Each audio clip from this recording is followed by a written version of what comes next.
नया ट्रांसफर हुआ छात्र अपनी ड्रेस के नीचे एक बोरी भर खाली बोतलें रख देता है। वो उससे बात करना चाहता था, लेकिन बोतलें उठाने में व्यस्त वो छात्र उसे नजरअंदाज कर देता है। उसका ये अजीब सा स्वभाव उल्टा लड़कियों को और आकर्षित करने लगता है। लड़की अनजाने में उसका हाथ पकड़ लेती है, पर जोर ज्यादा लग जाने से चर्र की आवाज के साथ छात्र के कपड़ों पर लगा पैबंद फट जाता है। वो क्षण भर के लिए ठिठकता है, कुछ कहे बिना वहां से चला जाता है। कुछ ही देर बाद दोनों की फिर कैंटीन में मुलाकात होती है। लड़की देखती है कि वो केवल 50 पैसे में सादा चावल लेता है। लड़की के मन में दया उमड़ आती है। वो जाकर उसके सामने बैठती है और अपनी थाली से एक चिकन लेग उठाकर उसके कटोरे में रख देती है। वो जल्दी से कहती है, गलत मत समझो, पिछली बार तुम्हारे कपड़े फाड़ दिए थे, इसे उसी का मुआवजा समझो। फिर वो चिंता से समझाती है कि पैसे की कमी हो तो भी ऐसा खाना मत खाया करो, सेहत बिगड़ जाएगी। छात्र उसकी मधुर मुस्कान को देखकर भीतर ही भीतर कांप उठता है। वो सोचता है, मैं जैसा भी हूँ कोई अब भी मेरी परवाह करता है। ऐसे गरीब छात्र से आमतौर पर सब दूरी बनाए रखते हैं, पर ये लड़की तो पास आकर उसकी चिंता कर रही थी। एक दिन लड़की उसे फिर बोतलें बटोरते हुए देखती है। इस बार कुछ लोग उसका मजाक उड़ा रहे थे। मरने का शौक है क्या? किसी ने धक्का दिया। तभी लड़की गुस्से से भरी आगे बढ़ती है और उसे अपने पीछे छिपा लेती है। छात्र उसकी बहादुरी और खूबसूरती देखकर दंग रह जाता है। उसी पल उसका दिल पूरी तरह उससे लग जाता है, लेकिन उसका आत्मसंकोच उसे इजहार नहीं करने देता। आखिरकार लड़की ही फूलों का गुलदस्ता लेकर उससे अपने प्रेम का इकरार करती है। वो मुस्कुराता है और कहता है,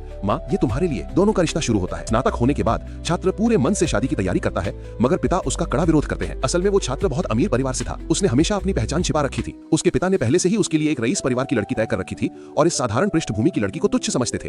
पर छात्र अपने प्रेम में अडिग था। उसने परिवार से नाता तोड़ लिया और उसी लड़की से विवाह कर लिया। विवाह के बाद वो अपने रिश्तों और संसाधनों के जरिए चुपचाप अपनी पत्नी के करियर को आगे बढ़ाने में मदद करता रहा, मगर पत्नी को इसकी भनक तक नहीं लगी। धीरे धीरे पत्नी का घर लौटना कम होने लगा। वो जो भी खाना बनाकर इंतजार करता, पत्नी देर रात लौटती और कई बार उसकी गर्दन पर अजीब अजीब निशान दिखाई देने लगे। फिर एक दिन डॉक्टर ने पति को बताया कि उसे फेफड़ों का कैंसर है, आखिरी स्टेज, सिर्फ 1 महीना बचा है। उसका सहायक उसे सलाह देता है कि वो बायोनिक ह्यूमन प्रोजेक्ट में शामिल हो जाए, जिसमें उसकी चेतना और यादें एक कृत्रिम शरीर में ट्रांसफर की जा सकती हैं। लेकिन पति की आंखों में बस उसकी पत्नी थी। वो मरते मरते भी वैलेंटाइन डे पर उसके लिए फूल और तोहफा तैयार करता है। जब वो दिल में ढेर सारा प्यार लिए अपनी पत्नी से मिलने जाता है, तो जो दृश्य सामने आता है वो उसे तोड़ देता है। वो देखता है कि उसकी पत्नी किसी और आदमी के साथ है। वो वहीं ठिठक जाता है, चेहरे पर अविश्वास और आंखों में टूटन लिए।